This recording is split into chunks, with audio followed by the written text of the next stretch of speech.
الحمد لله رب العالمين. اللهم صل على محمد وعلى آل محمد كما صليت على إبراهيم وعلى آل إبراهيم إنك حميد مجيد. أيها المؤمنون والمؤمنات، السلام عليكم ورحمة الله وبركاته. أوصيكم أولا بتقوى الله. بارك الله فيكم وجزاكم الله خيرا. നമ്മളിപ്പോൾ പഠിച്ചുകൊണ്ടിരിക്കുന്നത്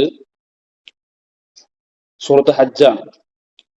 1-2 ആയത്തുകൾ കഴിഞ്ഞ് ഇന്ന് നമ്മൾ 3-ാമത്തെ ആയത്താണ് ചർച്ച ചെയ്യുന്നത്. ഞാൻ ആയത്തൊന്ന് നിങ്ങൾക്ക് ഓതി കേൾപ്പിക്കാം. സ്ക്രീനിൽ നിങ്ങൾക്ക് കാണാം. അപ്പോൾ ശ്രദ്ധിച്ച് അതിന്റെ പാരായണം എങ്ങനെയാണെന്ന് മനസ്സിലാക്കാം. أعوذ بالله من الشيطان الرجيم. ومن الناس من يجادل في الله بغير علم ويتبع كل شيطان مريد. بسم الله الرحمن الرحيم. يا أيها الناس اتقوا ربكم إن زلزلة الساعة شيء عظيم يوم ترونها تذهل كل مرضعة عما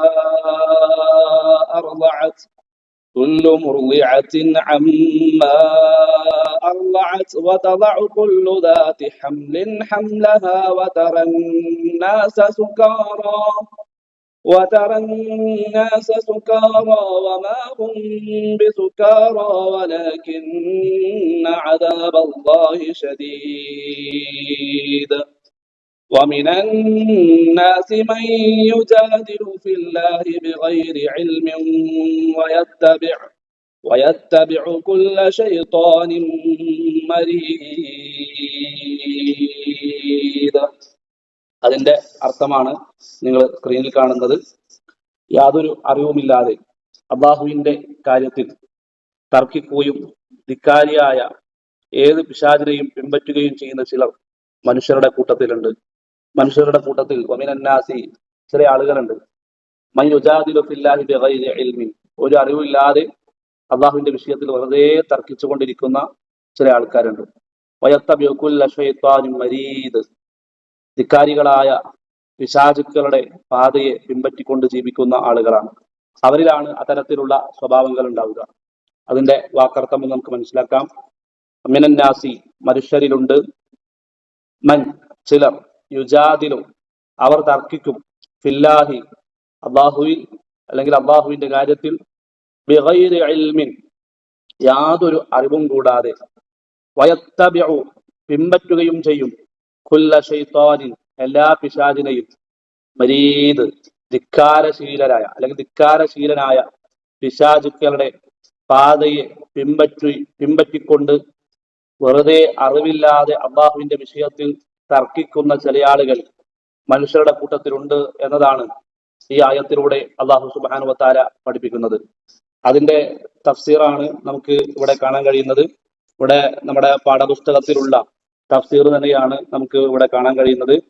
പിന്നെ ആദ്യം തഫ്സീർ സഅദിയിലെ റിപ്പോർട്ടിംഗ് ആണ് നമ്മളിവിടെ കൊടുത്തിട്ടുള്ളത്. നമ്മുടെ ജീവിതത്തിൽ അറിഞ്ഞിരിക്കേണ്ട വളരെ സുപ്രധാനമായ ഭാഗമാണിത്.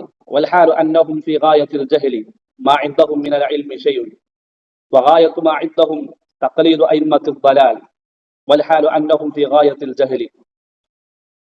അവസ്ഥ എന്തെന്നാൽ ചില ആൾക്കാരുണ്ട് അത്യന്തം അജ്ഞതയിലായ, വിജ്ഞാനമില്ലാത്ത, ജഹാലത്ത് എന്നൊക്കെ നമ്മൾ പറയില്ലേ, തീരെ വിജ്ഞാനമില്ലാത്ത ചില ആളുകൾ, മാ ഇൻദഹും മിനൽ ഇൽമി ശൈഉൻ ഒരു അറിവില്ലാതെ ജാഹിലായി ജീവിക്കുന്ന ചില ആൾക്കാരുണ്ട്. വഗായത്തു മാ ഇൻദഹും തഖ്ലീദു അയിമ്മത്തിൽ ദലാൽ അവരുടെ ജീവിതം എന്ന് പറഞ്ഞാൽ നേതാക്കന്മാരെ അനുകരിക്കുക, തഖ്ലീദ് ചെയ്യാം, അന്ധമായിട്ട് തഖ്ലീദ് ചെയ്യാം. ഖുർആനിൽ നിന്ന് എന്തെങ്കിലും അറിയോ, ഹദീസിൽ നിന്ന് എന്തെങ്കിലും അറിയോ, പ്രമാണങ്ങൾ അതൊന്നും അറിയില്ല. മതപരമായിട്ട് ദീനപരമായിട്ട് യാതൊരു അറിവില്ല. വെറുതെ ഇങ്ങനെ തോന്നിയ ആളുകളെ അന്ധമായിട്ട് തഖ്ലീദ് ചെയ്ത്, അന്ധമായിട്ട് പ്രമാണങ്ങൾ നോക്കാതെ തഖ്ലീദ് ചെയ്യാം, പിൻപറ്റുക. അതിനാണ് തഖ്ലീദ് എന്ന് പറയാം. പ്രമാണങ്ങൾ എന്ത് പറയണം ഒന്നും നോക്കൂല.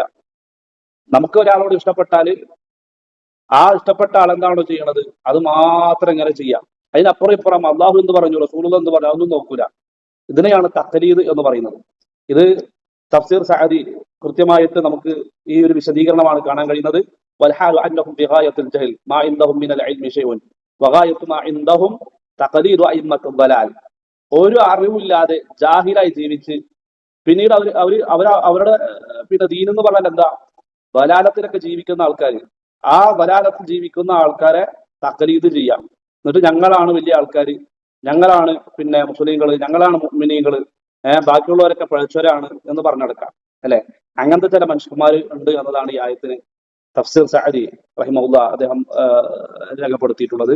പിന്നെ ഇബ്നു കസീർ റഹിമഹുല്ലാ തന്റെ തഫ്സീറിൽ രേഖപ്പെടുത്തിയിട്ടുള്ളത് നമുക്ക് കൃത്യമായിട്ട് കാണാൻ കഴിയും. യത്റൂന മാ അൻസലഹു അല്ലാഹു അലാ റസൂലിഹി മിനൽ ഹഖ്ഖിൽ മുബീൻ വയത്തബിഊന അഖ്വാല റഊസിൽ ദലാല അദ്ദുആത്തി ഇലൽ ബിദ്അ ബിൽ അഹ്വാഇ വൽ ആറാ. യത്റൂന മാ അൻസലഹു അല്ലാഹു അലാ റസൂലിഹി മിനൽ ഹഖ്ഖിൽ മുബീൻ. അല്ലാഹു സുബ്ഹാനഹു വ തആല എന്താണോ പറഞ്ഞത്, റസൂൽ സല്ലല്ലാഹു അലൈഹി വസല്ലം എന്താണോ കൊണ്ടുവന്നത്, ആ വ്യക്തമായ സത്യത്തെ എല്ലാം ഉപേക്ഷിക്കുന്നവർ, ആ വമിനന്നാസി എന്ന് പറഞ്ഞല്ലോ, അതിനൊക്കെ ഉപേക്ഷിക്കും. എന്നിട്ടോ വയത്തബിഊന അഖ്വാല റഊസിൽ ദലാല, ദലാലത്തിൽ ജീവിക്കുന്ന ശിർക്കും കുഫറും ബിദ്അത്തും ഒക്കെ ആയിട്ട് ജീവിക്കുന്ന ആൾക്കാരുണ്ട് അല്ലെ, നേതാക്കന്മാരുണ്ട്, പണ്ഡിതന്മാരുണ്ട്. അവരുടെ വാക്കുകളെ മാത്രം പിന്തുടരാം. ഇങ്ങനത്തെ ചില മനുഷ്യന്മാരുണ്ട് എന്ന് എത്ര കൃത്യമായിട്ട് അല്ലാഹു സുബ്ഹാനഹു വ തആല പഠിപ്പിക്കുന്നത്. അദ്ദുആത്തി ഇലൽ ബിദ്അ, ബിദ്അത്തിലേക്ക് വിളിക്കുന്ന ആൾക്കാർ അല്ലെ. നമ്മുടെ നാട്ടില് പിന്നെ ജനനം മരണവുമായി ബന്ധപ്പെട്ടുകൊണ്ട് ഒരുപാട് അന്ധവിശ്വാസങ്ങൾ, അനാചാരങ്ങൾ, ബിദ്അത്തുകൾ, ഈ മറ്റുള്ള ആരാധനാ കർമ്മങ്ങളായിട്ട് ബന്ധപ്പെട്ട് നിസ്കാരം, നോമ്പ്, മറ്റുള്ള കർമ്മങ്ങളൊക്കെ ആയിട്ട് ബന്ധപ്പെട്ട് ഒരുപാട് ബിദ്അത്തുകൾ നമ്മുടെ സമൂഹത്തിൽ നടക്കുന്നുണ്ട്. ഈ ബിദ്അത്തുകൾക്ക് കൊടി പിടിക്കുന്ന, നേതൃത്വം കൊടുക്കുന്ന പണ്ഡിതന്മാർ അല്ലെ, അവരെ തഖ്ലീദ് ചെയ്യുക, അവരെ അന്ധമായിട്ട് പിൻപറ്റുക. അവര് പറഞ്ഞ തന്നെ ദീൻ, അവര് പറഞ്ഞ തന്നെ ശരി, അപ്പുറം ഇപ്പുറം ഖുർആൻ എന്ന് പറഞ്ഞു, ഹദീസ് എന്ന് പറഞ്ഞു, ഇതൊന്നും നോക്കൂല. അങ്ങനത്തെ ചില ആൾക്കാരുണ്ട് എന്നതാണ് ഈ ആയത്തിലൂടെ അല്ലാഹു സുബ്ഹാനഹു വ തആല പഠിപ്പിക്കുന്നത്. ബിൽ അഹ്വാഇ വൽ ആറാ, അവരവരുടെ സ്വന്തം ഇച്ഛകൾക്കനുസരിച്ച്, അഭിപ്രായങ്ങൾക്കനുസരിച്ചിട്ടാണ് കാര്യങ്ങൾ പറയാം. ഈ വിദാത്തിലേക്ക് വിളിക്കുന്ന ആൾക്കാരില്ലേ, അവർ പ്രമാണമൊന്നും ഉണ്ടാവില്ല, അവർക്ക് കൃത്യമായിട്ട് പ്രമാണമൊന്നും പറയാനുണ്ടാവില്ല, അവർക്ക് തോന്നിയത് ഇങ്ങനെ പറഞ്ഞുകൊണ്ടിരിക്കും. അങ്ങനെയുള്ള പിന്നെ സ്വന്തം ഇച്ഛകൾക്കനുസരിച്ച് പറയുന്ന ആളുകളെ പിൻപറ്റുന്ന ചില മനുഷ്യന്മാരുണ്ട് എന്നതാണ് ഈ ആയത്തിൽ അല്ലാഹു സുബ്ഹാനഹു വ തആല പറഞ്ഞത് എന്ന് ഇബ്നു കസീർ റഹിമഹുല്ലാഹ് തന്റെ തഫ്സീറിൽ രേഖപ്പെടുത്തി. തഫ്സീർ ഖുർത്തുബിയിൽ നമുക്ക് കാണാൻ കഴിയും, അതും ഇവിടെ കൊടുത്തിട്ടുണ്ട്, നമുക്ക് കാണാൻ കഴിയും.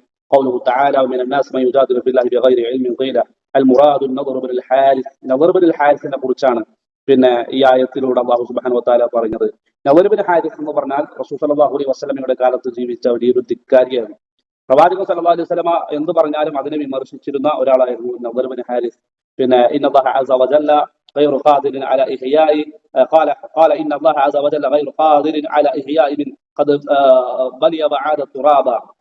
മരിച്ചതിന് ശേഷം പിന്നെ എന്ത് ചെയ്യില്ല, മണ്ണിനേക്ക് ചേർന്നതിന് ശേഷം അള്ളാഹ്ക്ക് ജീവിപ്പിക്കാനൊന്നും കഴിയൂല എന്നൊക്കെ പറഞ്ഞ് അഹങ്കരിച്ച നദർ ബിൻ ഹാരിസ്. സൂറത്തുൽ മആരിജ് ആകട്ടെ, അതുപോലെ തന്നെ സൂറത്ത് സജദയിലൊക്കെ ഈ നദർ ബിൻ ഹാരിസുമായി ബന്ധപ്പെട്ടിട്ടുള്ള ആയത്ത് ചർച്ചകളൊക്കെ ഉണ്ട്.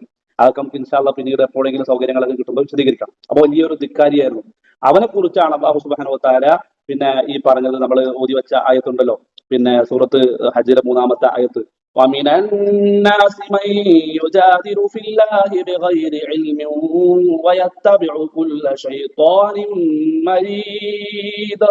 നദർ ബിൻ ഹാരിസിന്റെ വിഷയത്തിലാണ് ഈ ആയത്ത് ഇറങ്ങിയത് എന്ന് പിന്നെ ഇമാം ഖുർത്തുബി റഹിമഹുല്ലാഹ് തന്റെ തഫ്സീറിൽ രേഖപ്പെടുത്തിയതായിട്ട് നമുക്ക് കാണാൻ കഴിയും. അപ്പൊ ആകെ തുക എന്നുള്ളത് അല്ലാഹു സുബ്ഹാനഹു വ തആലയുടെ വിഷയത്തിൽ, അല്ലാഹു സുബ്ഹാനഹു വ തആല പറഞ്ഞൊരു കാര്യത്തിൽ, അല്ലെങ്കിൽ റസൂൽ സല്ലല്ലാഹു അലൈഹി വസല്ലമ പഠിപ്പിച്ച ഒരു കാര്യത്തിൽ കൃത്യമായ അറിവില്ലാതെ വെറുതെ അറിവുള്ളവരോട് തർക്കിച്ച് നടക്കുന്ന ചില ആളുകൾ, ആവശ്യമില്ലാതെ തർക്കിക്കുന്ന ആളുകൾ മനുഷ്യന്മാരുടെ കൂട്ടത്തിലുണ്ട്. അവർ പിൻപറ്റുന്നത് പിശാചിന്റെ പാതയാണ് എന്നതാണ് അല്ലാഹു സുബ്ഹാനഹു വ തആല പഠിപ്പിക്കുന്നത്.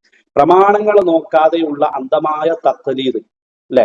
എന്റെ ഉസ്താദ് എന്താ പറഞ്ഞത്, എന്റെ പണ്ഡിതൻ എന്താ പറഞ്ഞത്, എന്റെ ഇമാം എന്താ പറഞ്ഞത്, എന്റെ ഹത്തീബ് എന്താ പറഞ്ഞത്, അത് മാത്രം ശരി, വേറെ ഒന്നും നോക്കൂല. മനസ്സിലായോ? വേറെ ഖുർആൻ എന്താ പഠിപ്പിച്ചത്, ഹദീസ് എന്താ പഠിപ്പിച്ചത്, റസൂൽ സല്ലല്ലാഹു അലൈഹി വസല്ലം എന്താ പഠിപ്പിച്ചത്, സ്വഹാബത്ത് എന്താ പഠിപ്പിച്ചത്, അതൊന്നും നോക്കൂല. അത്തരത്തിലുള്ള ആളുകൾ വയത്തബിഉ കുല്ല ശൈത്വാനിൻ മരീദ്, ധിക്കാരിയായ പിശാചിനെയാണ് അവർ പിൻപറ്റുന്നത് എന്ന് അല്ലാഹു സുബ്ഹാനഹു വ തആല. അതുകൊണ്ട് അത്തിഉല്ലാഹ വ അത്തിഉ റസൂൽ, അല്ലാഹുവിനെയും റസൂലിനെയും അനുസരിച്ച് ഖുർആനും സുന്നത്തും അനുസരിച്ച് നമ്മൾ ജീവിക്കുക. അങ്ങനെ ആകണം നമ്മുടെ ജീവിതം. അതാണ് നമ്മുടെ പ്രമാണം. അള്ളാഹു എന്താണോ പഠിപ്പിച്ചത്, റസൂൽ സല്ലല്ലാഹു അലൈഹി വസല്ലം എന്താണോ പഠിപ്പിച്ചത്, ആ ഖുർആനും ഹദീസും മനസ്സിലാക്കിയിട്ട് സ്വഹാബത്ത് എങ്ങനെയാണോ ജീവിച്ചത് അതുപോലെ ജീവിക്കാൻ നമുക്ക് സാധിക്കണം. അല്ലാഹു സുബ്ഹാനഹു വ തആല അതിനുള്ള തൗഫീഖ് നൽകി നമ്മളെല്ലാം അനുഗ്രഹിക്കട്ടെ. ഇനി നമുക്ക് പിന്നെ ഹദീസിലേക്ക് പോകാം. സൂറത്ത് ഹജ്ജിലെ 3-ാമത്തെ ആയത്ത് നമ്മൾ പഠിച്ചു കഴിഞ്ഞു. ഇനി നമുക്കുള്ളത് പിന്നെ ഒരു ഹദീസാണ്. കഴിഞ്ഞ ക്ലാസ്സുകളിലൊക്കെ പഠിപ്പിച്ചതുപോലെ തന്നെയാണ് ഈ ഹദീസിലും പിന്നെ റസൂൽ സല്ലല്ലാഹു അലൈഹി വസല്ലമ പഠിപ്പിക്കുന്നത് നമ്മുടെ സ്വഭാവത്തെ കുറിച്ചാണ്. നമ്മുടെ സ്വഭാവം എപ്പോഴും നമ്മൾ ശ്രദ്ധിക്കേണ്ട പിന്നെ വളരെ പ്രധാനപ്പെട്ട ഒരു വിഷയമാണ്. നമ്മുടെ ജീവിതത്തിൽ ഒരുപാട് പിന്നെ നന്മകൾ ഉണ്ടാവും. ഒരുപാട് നന്മകൾ നമ്മുടെ ജീവിതത്തിൽ, ഇബാദത്തുകൾ അല്ലെ. ഞാൻ പറയാം, ഒന്നാമത്തെ സഫിൽ നേരത്തെ വന്നിരുന്ന് നിസ്കരിക്കുന്ന ആളുകളൊക്കെ ഉണ്ടാവും. പക്ഷെ നമ്മുടെ സ്വഭാവം വളരെ മോശമായി, ആളുകളോടുള്ള പെരുമാറ്റങ്ങൾ, ആളുകളോടുള്ള സംസാരങ്ങൾ, ഇടപെടലുകൾ. അപ്പോ ഈ ഹദീസ് നമുക്ക് ഒരു ഹെഡിങ് കൊടുക്കാം, ഫദലു ഹുസ്നുൽ ഖുൽഖി യൗമൽ ഖിയാമ അല്ലെ.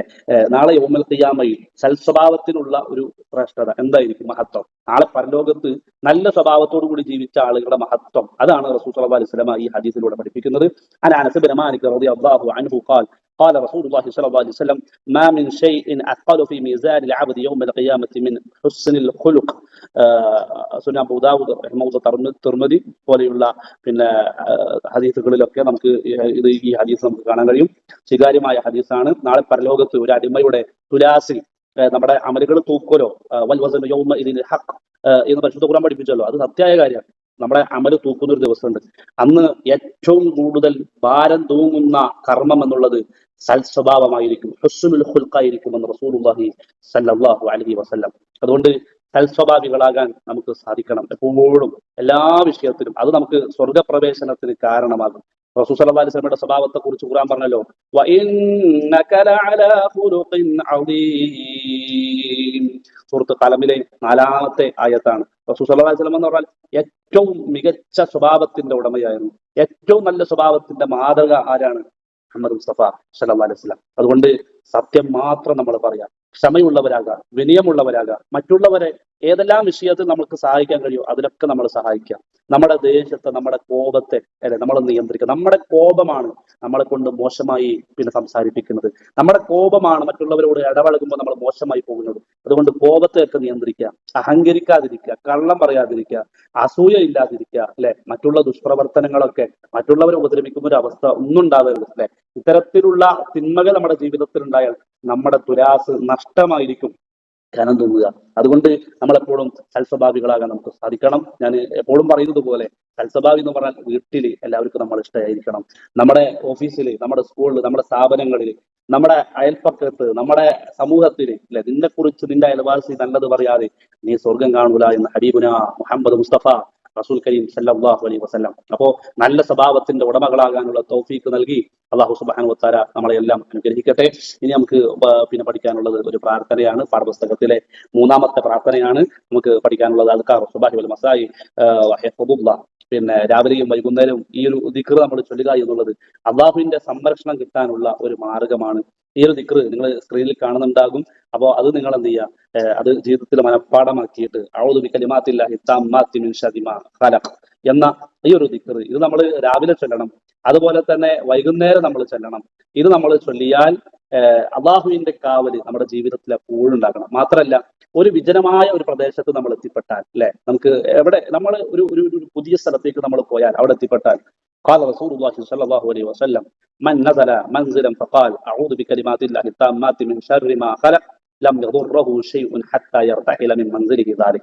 ആ ഒരു പിന്നെ സ്ഥലത്ത് നിന്ന് നമ്മൾ മടങ്ങുന്നത് വരെ, ആ ഒരു സ്ഥലത്ത് നിന്ന് നമ്മൾ മടങ്ങുന്നത് വരെ യാതൊരു തരത്തിലുള്ള ഒരു ഉപദ്രവവും, അത് ചിലപ്പോ ശൈത്താനിൽ നിന്നുള്ള ഉപദ്രവമാകാം, അതുപോലെ തന്നെ ചിലപ്പോ മറ്റുള്ള വിഷജന്തുക്കളിൽ നിന്നുള്ള പിന്നെ ഉപദ്രവമാകാം, അതുപോലെ തന്നെ ജിന്നുകളിൽ നിന്നുള്ള ഉപദ്രവമാകാം, മറ്റുള്ള അസൂയാലുക്കളിൽ നിന്നുള്ള ഉപദ്രവമാകാം, മറ്റുള്ള ദുരിതങ്ങളാകാം, എന്തുമാകട്ടെ. അത്തരത്തിലുള്ള കാര്യങ്ങളിൽ നിന്നൊക്കെ നമുക്ക് രക്ഷപ്പെടാൻ, അപകടങ്ങളിൽ നിന്ന്, മറഞ്ഞിരിക്കുന്ന അപകടങ്ങളിൽ നിന്നൊക്കെ രക്ഷപ്പെടാനുള്ള ഒരു പ്രാർത്ഥനയായിട്ടാണ്, ഒരു ദുആയായിട്ടാണ് നമുക്കിത് പഠിപ്പിക്കപ്പെട്ടിട്ടുള്ളത്. അപ്പൊ നമ്മുടെ ജീവിതത്തിൽ ഇത് നമ്മൾ പ്രാവർത്തികമാക്കണം. രാവിലെ ചൊല്ലണം, വൈകുന്നേരം ചൊല്ലണം. അതുപോലെ തന്നെ നമ്മൾ ഏതെങ്കിലും പ്രദേശങ്ങളിൽ എത്തിപ്പെട്ടാൽ അഊദു ബികലിമാത്തില്ലാഹി തമ്മാത്തി മിൻ ശർരി മാ ഖലഖ് എന്ന പ്രാർത്ഥന നമ്മൾ പിന്നെ പലപ്പോഴും ഇതൊക്കെ അറിയാം, പക്ഷെ നമ്മൾ ചൊല്ലാറില്ല. സമയമില്ല എന്നൊക്കെ നമ്മൾ വെറുതെ പറയാണ്. നമുക്ക് പിന്നെ വാട്സാപ്പിലും ഫേസ്ബുക്കിലും ഇൻസ്റ്റാഗ്രാമിലും ഒക്കെ നമുക്ക് നോക്കിയിരിക്കാൻ സമയമുണ്ട്. നമുക്ക് സമയമില്ലാത്തത് അദ്കാറുകൾക്ക് മാത്രമേ ഉള്ളൂ. അള്ളാഹുവിനെ ഓർത്തുകൊണ്ട് ദിക്ർ ചൊല്ലാൻ നമുക്ക് സാധിച്ചു കഴിഞ്ഞാൽ അള്ളാഹു നമ്മളെ ഓർക്കും. അതുകൊണ്ട് ജീവിതത്തിൽ ഇത്തരത്തിലുള്ള നന്മകൾ കൊണ്ടുവരിക. അള്ളാഹു അനുഗ്രഹിക്കട്ടെ. അഖൂലു ഖൗലി ഹാദാ വസ്തഗ്ഫിറുല്ലാഹ ലി വലക്കും വസ്തഗ്ഫിറൂ ഇന്നഹു ഹുവൽ ഗഫൂറുർ റഹീം. അസ്സലാമു അലൈക്കും വറഹ്മത്തുള്ളാഹി വബറകാതുഹു.